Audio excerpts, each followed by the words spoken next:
Hey everybody, welcome to American Idol. Wait, this is not American Idol. That's such a blooper. What? Just say that it is. I'm Ryan Seacrest. Welcome to American Idol Unaired. I'm your host, Bennett here. And before we introduce today's guest, we have a guest co-host with us today. He's been with the show before. Mikael, welcome back. How's it going? Dude, it's going so well. I'm so stoked for this episode. So for people who haven't met you before, tell us a little bit about yourself. I'm a creative. Sometimes I like to write poetry, specifically like spoken word. I love singing, music. I'm really grounded in my faith, my belief in like God. And I just love people, man. So I love doing this. You know, I know you were super pumped when I told you who we had coming in today. So I think you should do the introduction. Emma has a way of like wrapping herself in a song and delivering it to the audience. Like for me, I notice some people who are like, she's a super technical singer and like very accurate. And what I notice is sometimes people who are very technical can become emotionally disconnected. But it's not the case with her. So I'm really excited to just talk to her about how she got here, her experience with American Idol. Introduce to you guys Emma Busse. Hey, Emma. Hi. That was so nice. Thank you. Oh my gosh. Hi. I'm so excited to do this. Very, very excited. I've watched a couple of episodes. I love this like whole thing that you do because I just like it. Just I don't know. I feel like it opens people up so much, or just lets other people see the kind of stories that were happening behind the scenes, or just like their lives in general, or who they are. You know, I think that's very important. You know, and there were so many people, even like that I met specifically in Hollywood Week that maybe weren't aired, or like. You know, I don't know. It's crazy. It's wild. I appreciate that, Emma. And shout out to Idol Nation because you did an interview with them. But you talked about how you found the show and sort of it wasn't the most kind of expected place most people would think. Explain where the platform that you discovered American Idol on. Yeah, so I saw it on a website called Backstage. And it's basically a website where you can find casting calls for different, usually it's musical based or plays or film, stuff that's more like acting things, gigs. And I was on there because I was like initially looking for just theater auditions, really, because at the time that's exactly what I was kind of on a high on, because I graduated from a performing arts school. And so I was like already trained and everything. So I was like, okay, I'm going to just jump right in and do it. And then at the time I was auditioning for a lot, and the theater world, it's amazing, but it's also very hard to like establish yourself, especially when you're new and like right out the gate. Like me and my friends talk about it all the time because it's very hard. I wasn't really getting anything, so to speak. And then on the website, I saw an American Idol casting call and I was like, what? Like, I didn't expect it to be on there. And then I remember just thinking like, oh God, like, I don't think I would be able to do something like that because it was so out of my comfort zone. So I saved it. Like I just like put it in my inbox thing and left it there for like a month. In like September, I saw it again and I was like, oh, right, I should submit it. So I did, kind of off a whim. And then a week later, someone got back to me, messaged me, and then I did the Zoom auditions. And then, yeah, the rest is history. But yeah. Interesting too with the whole who's eligible with Canadians and how that all works, but I guess the fact that you were living in New York, is that part of it, or do you know how that all went down? Yeah, so another thing why I didn't think I was going to get very far for some reason, even though like I knew that there were international people that did it, it was just like, I don't know, I wasn't sure. And so when I did the Zoom audition and I got to the executive producer round, they were like, do you have a visa? And I was like, yes, I do. I'm on a employment authorization program thing. And they were like, okay, that should work. We're going to talk to our lawyers about it and get back to you and see if that'll work. And I was like, really? And they were like, yeah, we want you to audition for the judges. And I was like, okay. Okay. I was like so shocked. I was really shocked. Actually, after my audition, the period between my audition and Hollywood Week, I was talking to one of the producers about needing a new visa or needing to apply for a new visa. So I ended up starting the process to do that. And then they basically told me that the one that I was already on was going to be fine. So I stopped doing that. And then honestly, for me and my like whole visa thing, like this whole thing has helped me kind of keep work happening, because that's the whole thing. It's like you have to always log in your employment in some way, because if you don't, you could be booted out of the country. I'm curious about some of the song choices that you went with in the initial process before you made it to TV, because you really had a lot of versatility throughout the competition from what we saw. So when you were just, singing for producers. I actually sang my audition song that everybody saw, which was Goodbye Yellow Brick Road. And I chose that because I knew it very well, because I didn't want to choose something that I was going to have to learn like maybe a couple of days before. And then like, I don't know. I actually did that song in college too for like a final. So this song is like followed me everywhere. But so I did that. That's what I did in the audition room or the Zoom room. Actually, for the initial audit, like the choosing songs for the judge audition, I was gonna do At Last by Etta James. And I was like practicing it like fervently all the time. And then they actually told me the night before when I was in like because everybody got to do a little rehearsal, right? That like somebody else was doing it and like just like blew it out of the water, and they didn't want the judges, I guess, to compare you to this person. So I was like, okay, no problem. Like no problem at all. So they were like, what about Goodbye Yellow Brick Road? I was like, yeah, okay. Because I was just in my head, I was like, of course I'm singing this song, because it literally hasn't left me. I'm such a fan from the first note. I thought this is just such a cool, refreshing, new kind of sound to have on the show. And to have a background in theater, like to me, that's something that I thought was so exciting on American Idol. And any time that we have that kind of representation as a viewer, it got me really interested and excited. Thank you. Yeah, I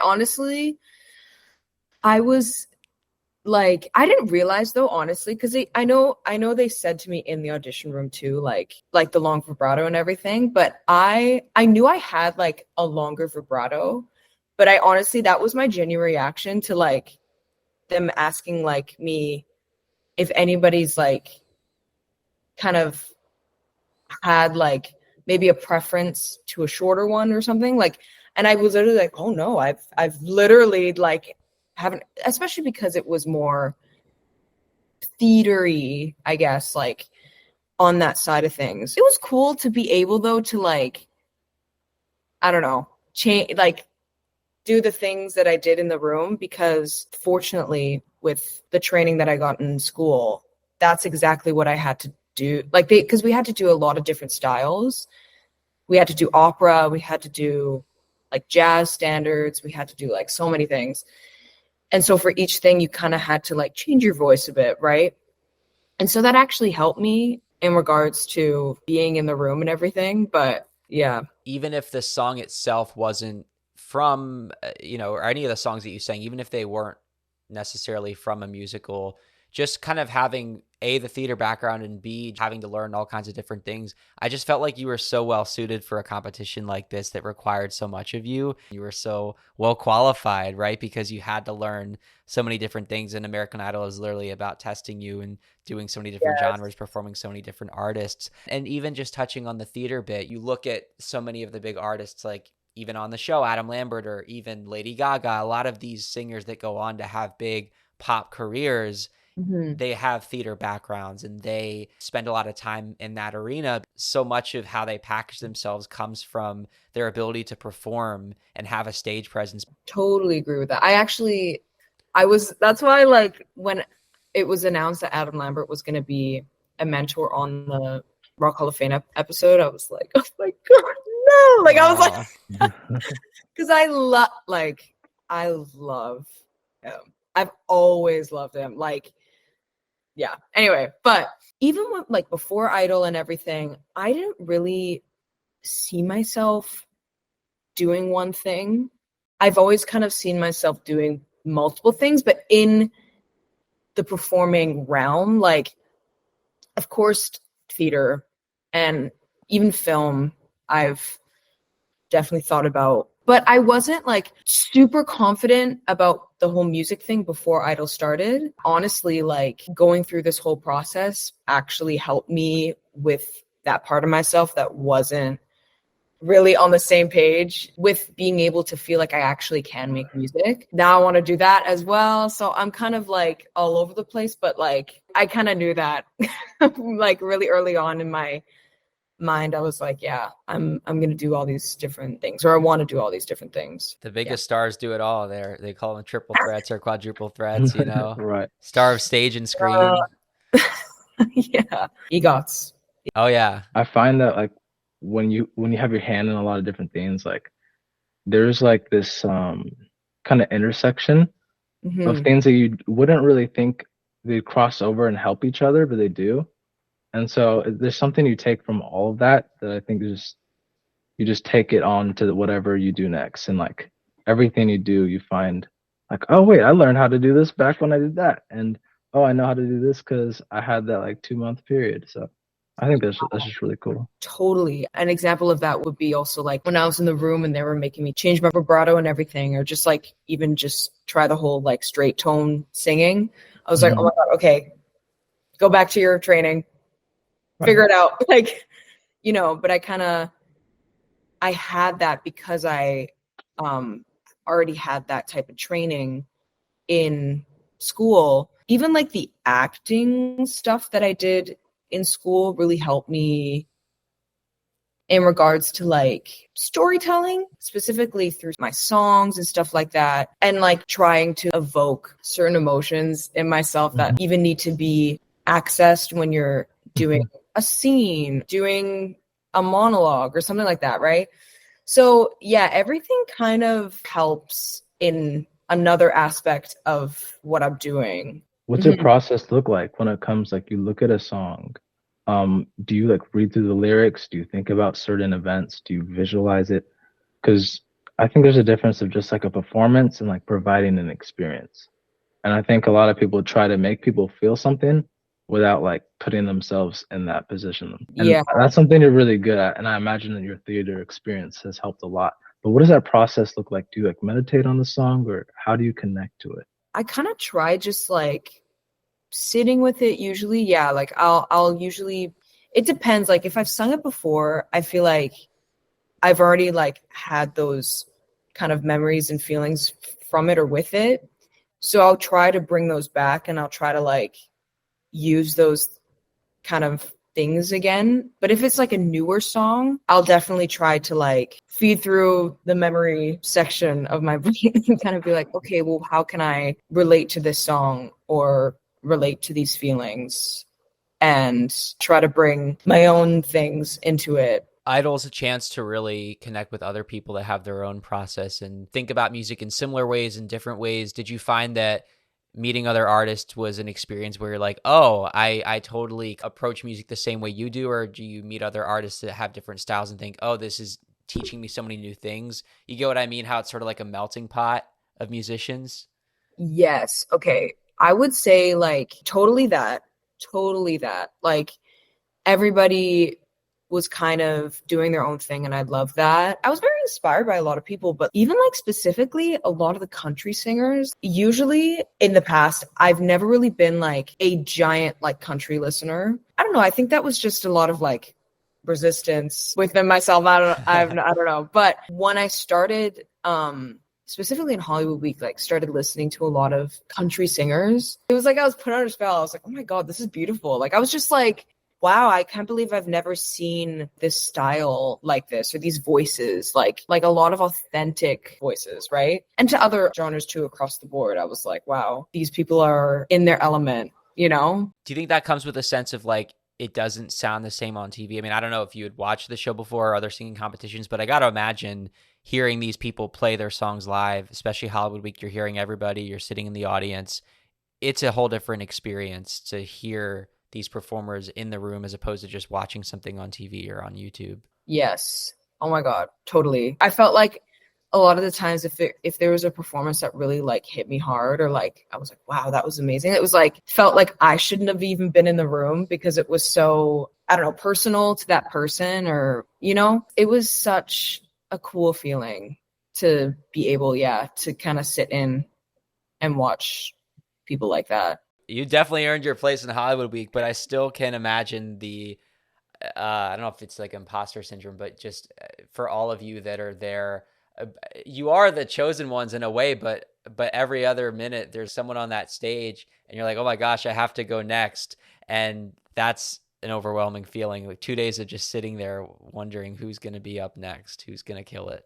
Yes. And that was like when I was first there, like for the first performance challenge, I was shitting my pants. Like I was literally like, because like obviously there was bound to be, you know, a couple of people singing the same songs, right? But for the first round, there was 2 other people singing the same song.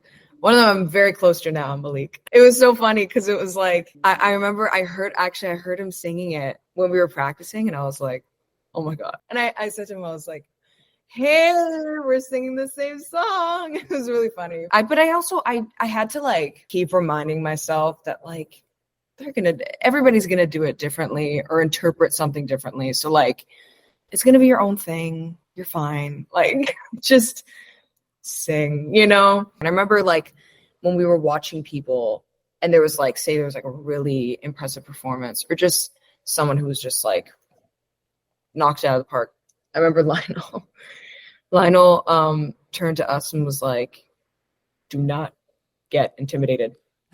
He's like, do not get intimidated. I was like, okay. It was really nice, but like, is it honestly hard though to like actually believe that when he says don't get intimidated? Because like you just watch somebody absolutely tear it apart, and again he's like, don't worry. It's like watching a roller coaster. There's like the huge drop, and you're like, it's not that scary. Yeah, it's really scary. Yeah, like totally. It's very hard to kind of put that into practice immediately. Like you kind of have to just see how your mental state handles it, you know, how you can even handle the whole thing, you know? Yeah, which I was surprised in myself that I was even surprised that I just even did something like this. Because I've like never really been, I used to do dance competitions when I was in elementary school and high school. Even then I had a hard time like loving it just because I was like, I didn't really feel like I was ever like a competitor or like competitive, but like going through it and actually doing it right, it really didn't feel like a competition. Sometimes it did, but like usually it was like very much, okay, we're just singing, you know? I don't know. It was weird. I'm curious if you recall, since this is American Idol Unaired, if you can think of any unaired contestants that really stood out to you that you may have met or gotten to know. We know your duet partner who we just interviewed, but Oh, you did? Oh my God. Yes. Yeah. I love her. Oh my God. Love Jen. Yeah, she stood out to me. Yeah. By the way, if we're gonna get on that, yeah, it totally stood out to me because I remember watching her performance challenge, and she did I'm Going Down, and I was like, she played us a clip, by the way. We like sat here and listened to it. She had the rehearsal. Oh, did she? Yeah, insane.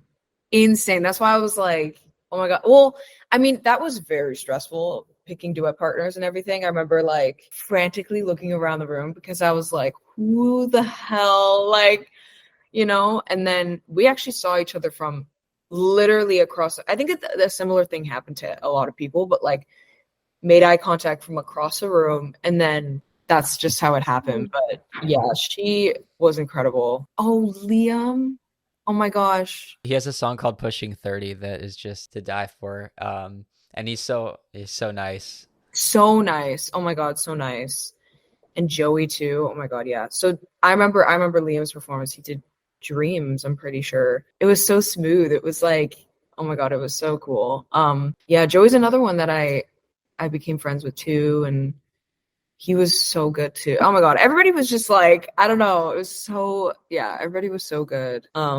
Which is why like it's such a nice thing that you do this podcast, because like people really get to share their experiences or have an outlet to share those experiences, you know? But yeah. So Jen's episode will come out the day after yours. So what we're gonna do is we're gonna save a little bit of the tea about duet round, because she told us everything about what went down for the duet, like how it went rehearsing and how the performance went. So it'll go back to back, Emma Busse, Jen Mana.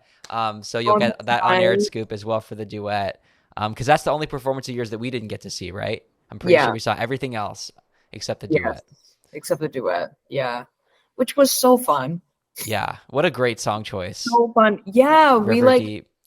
We saw it like on the bottom of because it was like all these different songs on stage, and people were kind of frantically choosing stuff, right? And I remember looking down at like one of them and seeing it there, and I was like, oh my God, River Deep Mountain High. Like I was like, that's such a good song, and it was so fun. It was obviously very crazy and like scary, but it was very fun still. Emotional though, like she got sent home. Yes, very emotional. I 100% thought it's gonna be her if it's not me. Do you know what I mean? Like I was really like, it is for sure. You know, I was a bit shocked. But which performance, if you can recall, left you feeling the most emotional? And I know emotional is a big word, but like made you either feel really proud or made you feel like, oh, I could have done better? Like, did you have a really strong reaction to any one performance in particular? I would say a couple. I would say my mind was when like the performance challenge, when I was like really emotional, because I was like, whoa, I didn't think I was gonna get the response that I got like at all. I was like, I'm just gonna sing the song and then see if it lands and whatever, you know? So I got very overwhelmed with in a good way, with a lot of emotions. And then actually Chasing Pavements, I didn't think went well. What? Yeah, because I kind of like blacked out a little bit, like because here, okay, so this is what happened before. I made the mistake of over like practicing it like right beforehand, because I was so nervous for this round. When I did it, I remember the first part, and then the rest couldn't tell you. I remember asking one of the PAs, I was like, do you remember what I just did? Because I didn't. And so I was super nervous to see it back.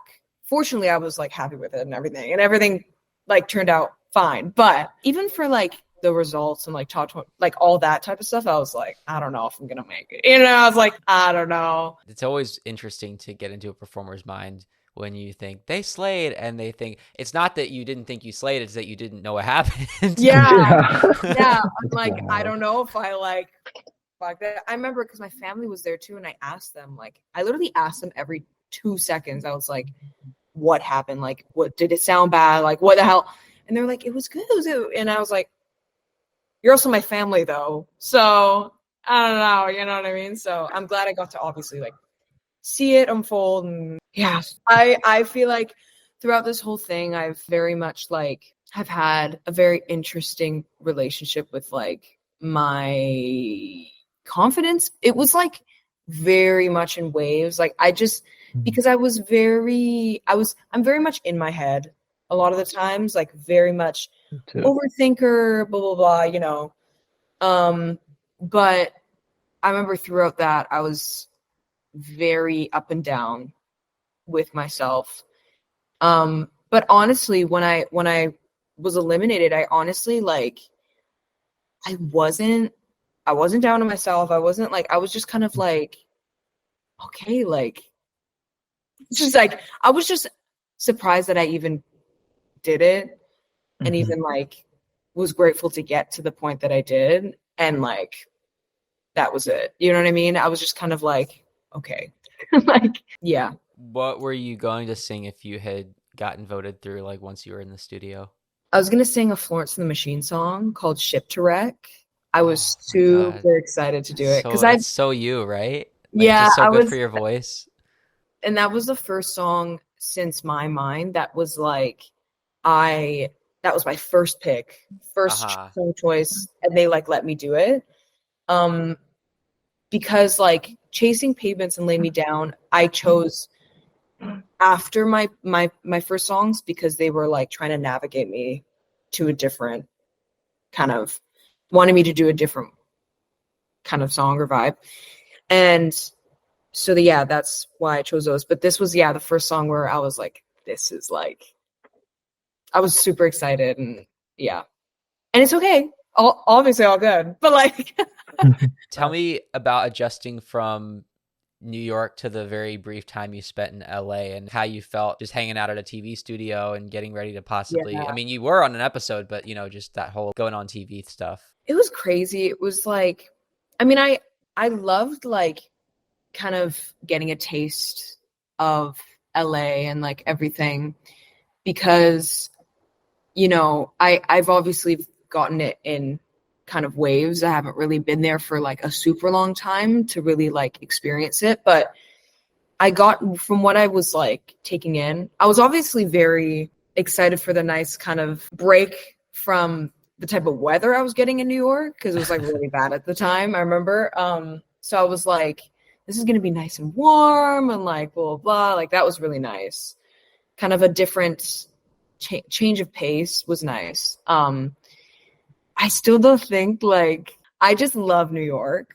I've always loved New York ever since I was like a kid. That's like always where I wanted to move, and it still does hold up for me. Not to say that I won't ever kind of like stay in LA because I think it's still super cool. But right now I'm just I'm a New York connoisseur, I guess. But yeah, LA was cool though. It was. Well, you must walk very fast then. I do. Oh my I god. I almost got run over by the pedestrians in New York. It was crazy. Oh my. There's a lot of people in New York that'll just Straight up get out. power Like they're walking. just that's the part where I'm like, okay. Even like in LA, it was funny. I was like finding myself jaywalking and like doing stuff that I would do in New York, but it was like the terrain was completely different. So it was kind of weird. People were looking at me like, what are you doing? And I was like, sorry, I don't know. Yeah. It's so funny the differences, but also like kind of similarities, but like there's some big differences, obviously, but Facts, yeah. So any kind of other little idol memory, other friendships you made, let's see, you worked with Alan Stone, right? I'm just trying to think of the little tidbits that we can check off the list. Alan Stone, so cool. So cool. Oh my God.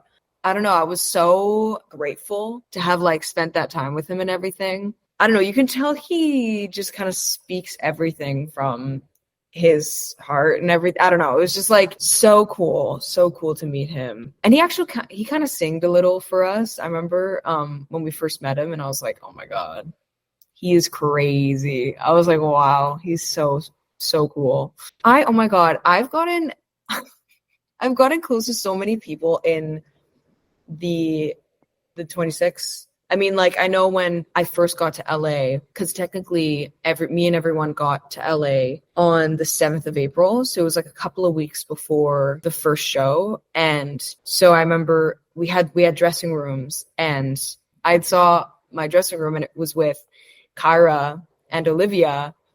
And we like looked at each other and were like, oh my God, like that's so funny. Cause like we already were like got close before, but like it was hilarious to see us like sharing a dressing room and everything.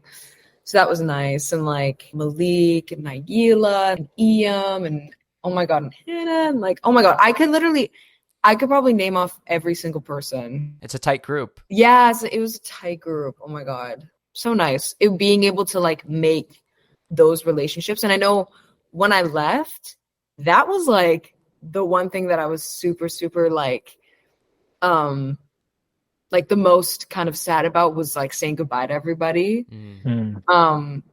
Because we've just gotten so close. But yeah. Big cuts. I mean, that for everyone, it's like regardless of the competition thing, They did 6 and then they did 8. I mean, I that's know. brutal. It's been brutal. I feel like I literally need to name off every single person because like I've grown like and like developed relationships with like each person. Everybody means something to you because no matter how many people there are, and especially once you're down to that number, which by the way, like I think people probably don't realize like 26 is not that many. You're all going through something that nobody else is going to understand. You're in a bubble. Yes. People are on the internet and they have opinions and people think they know, and they wonder, oh, what's it really like to film a TV show? Only you guys know. And people Yes. speculate everything. People have opinions about everyone. So you share a bond with like make every combination, right? Contestant 1, contestant 2, contestant 1, contestant 4. We can go on. That's why we could go on all day because Right. Yeah. you might have one moment, you might have 3 moments. You might share one connection, one thing in common, but those common threads are what get you through the experience, I think. I'm guessing as an outsider. And those bonds add up to get you through this crazy, weird, intense thing that is being on national television. Yeah. Oh no, totally. That's another thing why we got kind of so connected to each other. It's just because like we were the only like people at the time experiencing something like this, and we would bond over kind of like, funnily enough, we would bond over like comments we would get or like stuff that was like, and I remember too, like I think a lot of us just kind of had to keep reminding ourselves of the types of I don't know, feelings and experiences that we will only share, that a lot of people won't know necessarily just because they just won't experience Right. it. So they're not going to know that, off the bat. But that's what I remember we all kind of had to keep reminding ourselves to just, it's okay. We're the ones singing in front of the 500, people in the audience, but also the millions of people that are watching. Right. So having gone and seeing a couple tapings, the audience is like, that's the community. People that go and watch the show and sit in the tapings. I remember being there. It felt like a community. And, the really loyal fans, luckily, I think that outweighs sort of the negative or the people, oh my God, like on Reddit that just like are obsessed to a level where it's like analyzing every single person. And I feel like find something else to do than to just pick apart every single person's life, Yeah, exactly. And oh my God, Reddit specifically is, wow. It is a rabbit hole of just the most wild stuff. But yeah, I totally agree. It's very much community. You see people with like signs. It's so nice. Like I was like, oh my God, that's so sweet, watching it. But American Idol, you're in like this super high pressure environment, right? Yeah. And so like when you leave, I imagine there's like a sense of relief as well. Like I'm sure you're grieving it too. But what does that look like going back home from where literally everything in your day is scheduled? Like you wake up early in the morning. Like how's that transition?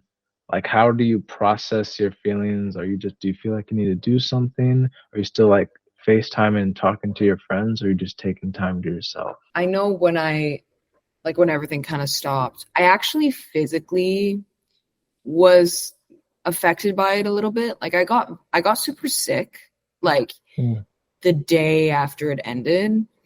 It was just kind of a wave of, honestly, I think just everything that I was going through, and like this like whole kind of adrenaline rush and all the stress and everything that my body wasn't letting me experience yet, just like kind of all came down on me after it ended. And I think it was, a sense of like just everything relaxing. And so that mentally and physically was like an adjustment for sure. Because my sisters, they came to see the show and everything. And I told them even before, I was like, guys, if I don't get through, like, let's just go to Santa Monica and like just relax and like just process everything. And they were like, okay.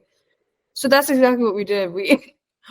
We went to Santa Monica, and we just like for a couple of days just chilled right out, because I knew that that's what I needed to do. I needed to just like sit with everything, sit with my thoughts, and kind of just process everything as it came. But I still though do find that being with, sometimes I wanted to be alone, like sometimes I was just like, okay, but then a lot of times I found that just being able to connect with people I haven't talked to in a long time because of this process, or like, stuff like that, was really helpful for me. But I would say that.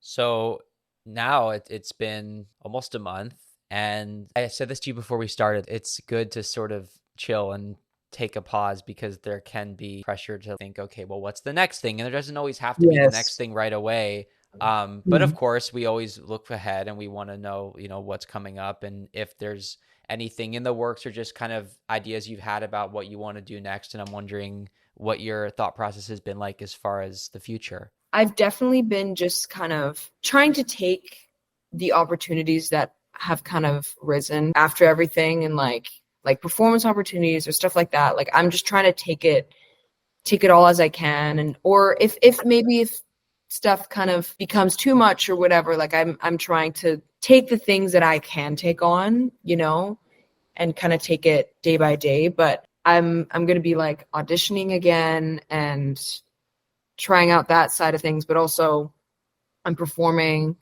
still and doing a couple of performances that, are kind of more geared on an artistic side of things, and seeing what kind of sticks, if that makes sense. Like just seeing what kind of comes my way and actually stays with me. But yeah.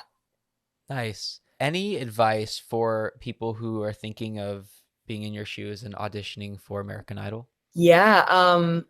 I would say just try. You never know what's going to happen. If you do, just try to listen to the voice in your head, or at least the one that is looking out for you, because that'll be a nice reminder of like who you are as a person and as an artist throughout this whole thing. And then I think, and then just after whatever you do in the future, just taking that with you, because I feel like that definitely helped me, or to an extent helped me, so yeah. Mikael, any final thoughts, questions, comments? Oh wow! So I just been kind of watching, because if you didn't know, I started out by just like watching a lot of his episodes of this podcast, and now I'm fortunate enough to be able to co-host on some of them. Tell her what you asked Jen, the inner child question. So basically, last time what we talked about how as like little kids we always just like dream so big, and a lot of times as we grow up, whether it's from family members or whoever, or just life, people get discouraged and they're just like, oh, that's not realistic. And they kind of just let go of their dreams like a balloon. They just kind of watch it from a distance, like flow away. But like for you, you're still like, you're on that path. Like I imagine, I know you started singing later, but I imagine like just the little you would be so excited about where you're at now. So just like, can you just even think like as a little kid, like if you were to see all the things you're doing now, like how would you feel? Like what would you think? Oh my God. Yeah. It's funny that you asked this question, because I actually was looking through videos of myself when I was like super, super young. Like when I first started even knowing what my voice was. And I found a video, or it was my brother or something, who found a video of me singing I Kissed a Girl by Katy Perry. And I was like, whoa, that's weird. Oh my God. It was just a weird, like kind of full circle moment. So when I got eliminated, I decided to post that video, because I was like, I don't know, that was literally the kind of catalyst to my little kind of tiny brain being like, oh my God, I would love to be a singer one day, or like be a performer in some aspect. And so, yeah, for sure, I think, little Emma would be so shocked. I think she'd be shocked at first, and then she'd be like, yay, like she'd be like, wow, I can't believe you did that, like, but yeah, I think she would be really, really, really happy. Well, wasn't it? It's good, right? Yeah, that's a good question. Good question. Well, that's little Emma. Where can we follow today's Emma on Instagram or TikTok or any of the socials? Yes. You can follow me. I think my username is the same for every platform. It's Emma Busse, but it's EMMAA and then BUSSEE. And that's for Instagram, Twitter, Facebook, TikTok, all the things. Anything else in particular that you want to plug or that we should look out for, stream, anything like that? Yes. Well, I am doing a show in Nashville on May 29th. It's going to be really, really fun. And there should be a couple future announcements about that coming up that I'm excited to share with everybody. But yeah. Mikael, you want to plug the socials? You got cool stuff. Yeah, definitely. If you guys want to follow me on Instagram, my tag is lowercase MIKAE_GM. You can follow me at TV Music Guy or the podcast, Idol Unaired Podcast, Instagram and TikTok. Emma, we really appreciate you being a top 26 edition of American Idol Unaired. Thank you so much for having me. This was so nice.